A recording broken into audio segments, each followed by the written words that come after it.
애견 동호 회원들이 아파트 단지 내 놀이터에서 모임을 하던 중 한 회원이 주짓수 학원의 관장에게 폭행을 당했다는 제보가 들어왔습니다. 동호 회원이 담배를 피다가 벌어진 일인데 관장은 경비원이 올 때까지 욕설과 폭행을 이어갔다는 주장입니다. 사건 당일 상황을 짚어봅니다. 제보 사건입니다. 두려움에 떨고 있는 피해자를 대신해서 당시 상황을 목격하신 지인분이 연락을 주셨는데, 자, 놀이터에서 벌어진 사건이네요. 네, 이 피해자와 이 목격자 이 무리는 일단 애견 동호회에서 알게 된 사이입니다. 그리고 이 제보자는 당시 상황을 다 목격했는데 사건 당일이 지난 19일이었습니다. 피해자 포함해서 이 애견 동호 회원들 4명이서 강원도의 한 아파트 단지 내에 있는 놀이터에서 모임을 가지고 있었습니다. 이때가 오후 2시 반쯤이었는데요. 아이들은 물론이고 지나다니는 사람들도 딱히 없었다고 했습니다. 그러다가 이 피해자가 놀이터 한쪽 구석으로 가서 담배를 피우기 시작을 했습니다. 근데 근처에 있던 2층 주짓수 학원입니다. 이 주짓수 학원의 창문이 열리더니 관장이 담배 꺼라면서 이 소리를 지르기 시작을 했습니다. 그래서 피해자는 바로 담배를 껐다고 하는데 관장은 그 이후에도 이 피해자에게 계속 짜증을 내고 또 폭언, 또 소리를 질렀다는 주장입니다. 자, 목격자 주장에 따르면 그 주짓수 관장 피해자를 바라보면서 계속 화를 냈대요. 그래서 피해자 왈, 왜 그렇게 화를 내시는 거예요? 얘기를 했다죠. 그랬더니 그 한마디에 이런 행동을 했다는 겁니다. 체크포인트 짚어보죠. 방충망 뚫고 급 발진입니다. 자, 목격자 얘기 들어보시죠. 그 사람이 이제 계속 화를 내고 짜증을 내면서 담배 피지 말라고 빨리 끄라고 계속 얘기를 하는 거 껐는데도 그러니까는 이제 그 피해자분이 아니 아저씨 왜 그렇게 화를 내면서 얘기하세요? 이랬어요. 네. 그것도 좋은 말로. 근데 갑자기 창문을 뚫고 나오더만은 네. 막 달려가서는 그 여자 멱살을 잡고 갑자기 얼굴을 때리는 거예요. 방충망을 뚫고 그 방충망을 뜯어내고 네. 나오신 거예요. 방충망을 뚫고가 뭔 소리가 했더니 그걸 뜯어내고 지금 나와가지고 저걸 했다고요? 그러니까 2층 창문인 거예요. 2층 창문 유리문은 열었고 방충망들은 이제 고정이 돼 있잖아요. 그걸 뚫고 방충망도 바닥에 떨어지고 그 위로 뛰어내린 겁니다.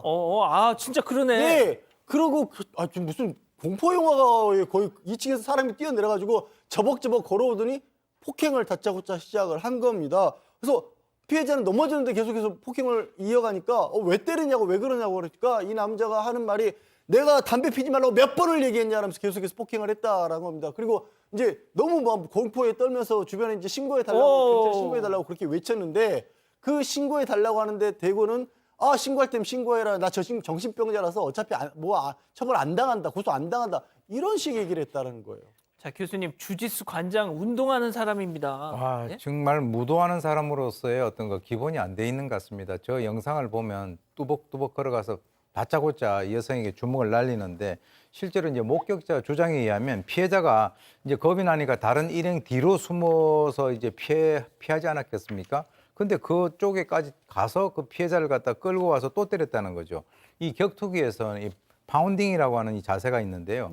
이건 보면 통상 이제 넘어뜨린 상대방을 주먹이라든가 지금 방금 보신 것 같이 팔꿈치로 가격하는 그 기술인데 그걸 바로 저 여성에게 직접 사용을 하고 있다라고 하는 거죠. 그래서 아예 눕혀놓은 상태에서 주먹 또는 이 팔꿈치로 폭행을 해가지고 피해자는 눈 핏줄이 터지고 멍이 들 정도의 어떤 심한 부상을 입었다라고 합니다. 정말 큰일 날 수 있다는 생각이 들어서 여러 주변 사람들이 막 말렸다는 거죠. 자, 목격자 얘기 더 들어보시죠. 근데 여자가 도망치고 살려달라고 하는데도 쫓아와서 넘어뜨려갖고 그 위에 올라가서 또 계속 폭행을 하더라고요. 그래서 세 명이 달려들어가서 말렸는데도 폭행을 했어요. 저는 너무 무서웠는데 그때 지금 안 말리면 이 여자가 죽을 것 같다는 생각이 들 정도로 그런 공포감이 밀려왔거든요. 그 사람 옷을 붙들고 있었는데 저한테 협박을 하더라고요. 쌍방폭행이다. 옷 나라 이러더라고요. 무슨 옷 잡은 걸로 또 쌍방이에요 또. 그거는 쌍방폭행 당연히 아니고요. 그냥 지금 이 주짓수 관장이라는 사람한테 이제 목격자가 너무 계속 폭행을 하니까 옷을 잡으니까 쌍방 폭행을 했다는데 그거는 최소한 정당하게 되니까 전혀 아무것도 아닌데 문제는 아니 여자를 이렇게 때리면 어떡해요 하니까 여자는 사람이 아니냐? 이러면서 폭행을 했다고 하고 아니 그러면 사람이면 이렇게 폭행해도 되냐까지 따졌다고 합니다. 예, 그렇죠. 피해자가 도망가면서 저기 어떻게든 피하려고 하는데 쫓아가서 계속 폭행하고 CCTV 사각지대까지에서도 맞고 이제 피해자는 계속 살려달라고 소리를 지르고 이제 그 소리를 듣고 경비원이 오니까 그제서야 폭행을 멈췄다고 합니다. 그 이후에 경찰도 현장에 출동하면서 피해자는 구급대에 실려가기까지 했습니다.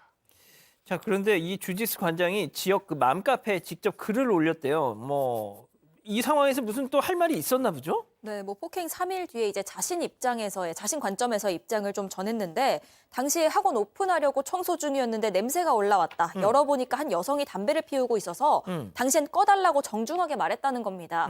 그런데 이 여성이 기분 나쁘다는 듯이 담배를 던지고 떠났다. 그런데 나는 일단 한 번 참았고 계속 청소하고 있었는데 얼마 지나지 않아서 또 냄새가 올라오더라는 겁니다. 그래서 내다보니까 이번엔 그 일행이 담배를 피우고 있었고 다시 한번 담배 꺼달라고 말했는데 이 두 번째 여성은 왜 난리냐 때려봐 이렇게 먼저 욕설을 하고 도발을 해서 화가 났다라는 게 이 관장 측의 입장입니다. 그래서 결국 폭행으로 이어졌다는 거고요. 다만 여기에 대해서 이제 피해자 측은 욕설한 적 없다. 다만 왜 화를 내시는 거냐라는 말을 좋게 한 바는 있다. 이렇게 말하고 있습니다. 아니 교수님 뭐 다 좋아요. 뭐 담배 연기 당연히 싫죠. 화나죠.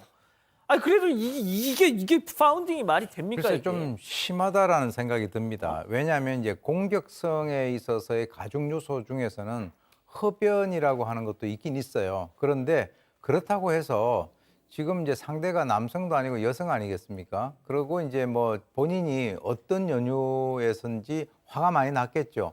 그렇지만 그것을 푸는 방법 중에 하나로 가서 이 얘기를 갖다 할 수도 있는 것인데 물론 지금 이제 뭐 그 피해자 같은 경우는 굉장히 뭐 어떤 트라우마에 시달리고 있다라고 하고요. 지금 이제 경찰에서 이제 사건을 갖다 이제 입건해서 조사 중이라고 하긴 하는데 글쎄요, 저분 같은 경우도 앞으로 저런 식으로 사람들을 갖다가 주먹을 날리거나 하게 된다면 사실 잘못하면 사람이 뭐 죽거나 또는 불구가 되거나 할 수 있는 그런 가능성이 늘 있죠. 굉장히 위험합니다.